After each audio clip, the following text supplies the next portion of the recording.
देशाचं नंदनवन असलेल्या काश्मीरमध्ये अतिरेक्यांनी हल्ला केल्यानंतर आता देशात संतापाची लाट उसळली आहे। काश्मीरच्या पहलगाममध्ये काल पर्यटकांवर भ्याड हल्ला झाला। या हल्ल्यात 27 पर्यटकांचा मृत्यू झालाय तर अनेक जण जखमी आहेत। महाराष्ट्रातल्या 7 पर्यटकांचा देखील यात मृत्यू झालाय।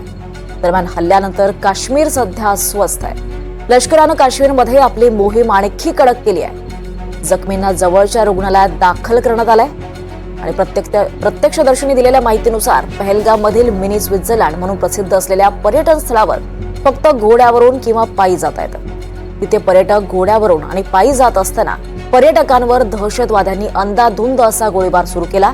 7 ते 8 हल्लेखोर असल्याचं समजतंय। या हल्ल्यावेळी दहशतवाद्यांनी पर्यटकांचा धर्म देखील विचारलाय आणि जे मुस्लिम नाहीत त्यांच्यावर बेछूट गोळीबार केला।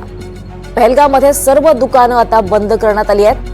चौकात सैन्य उभं आहे। या सर्व पर्यटकांना सुरक्षित स्थळी ठेवण्यात आलंय। भारतीय लष्कर आता ऍक्शन मोडवर आली आहे। अतिरेक्यांना शोधण्यासाठी कालपासून हेलिकॉप्टर गस्त घालतायत आणि त्यामुळे आता हल्ल्याचा बदला घेण्यासाठी लष्कर प्रत्येक कोपरा शोधून काढतंय।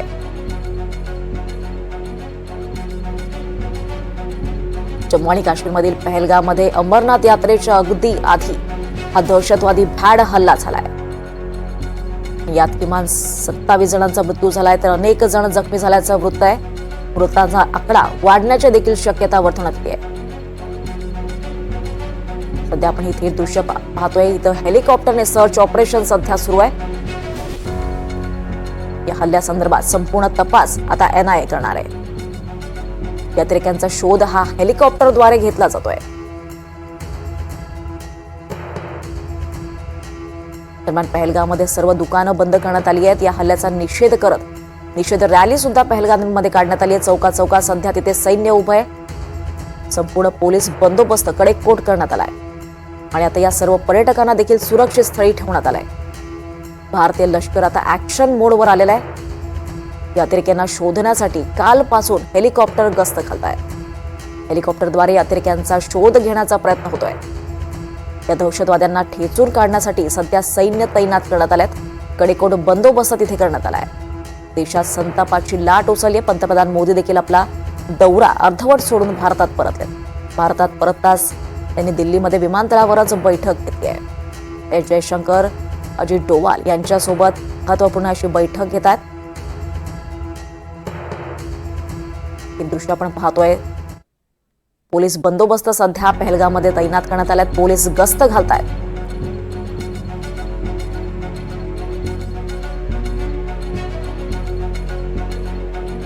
नेमकं पहलगाममध्ये काय घडलं आपण पाहूया। दुपारी 3:30 वाजता 3 ते 5 अतिरेकी पहलगाममध्ये आले। पहलगाममध्ये आलेल्या पर्यटकांना अतिरेक्यांनी बंदुकीचा धाक दाखवला। प्रत्येक पर्यटकाला अतिरेक्यांनी त्यांचं नाव आणि धर्म विचारला। त्यानंतर अतिरेक्यांनी पर्यटकांवर पॉइंट ब्लँक वरून गोळ्या झाडल्या। अतिरेक्यांनी गोळीबारात 50 गोळ्या झाडल्याची प्राथमिक माहिती समोर येते आहे। या हल्ल्यात 28 जणांच्या मृत्यूची शक्यता आहे आणि अनेक पर्यटक देखील जखमी झाल्याची माहिती मिळते आहे।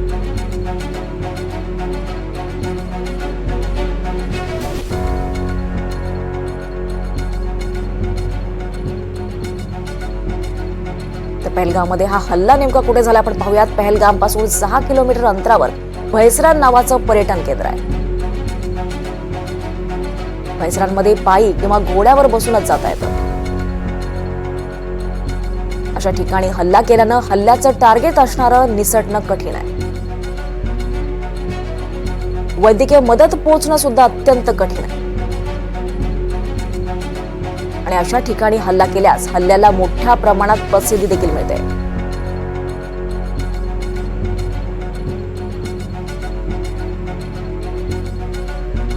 तर पहलगाम हेच ठिकाण का हल्ल्यासाठी त्यांनी निश्चित केलं आपण पाहूयात।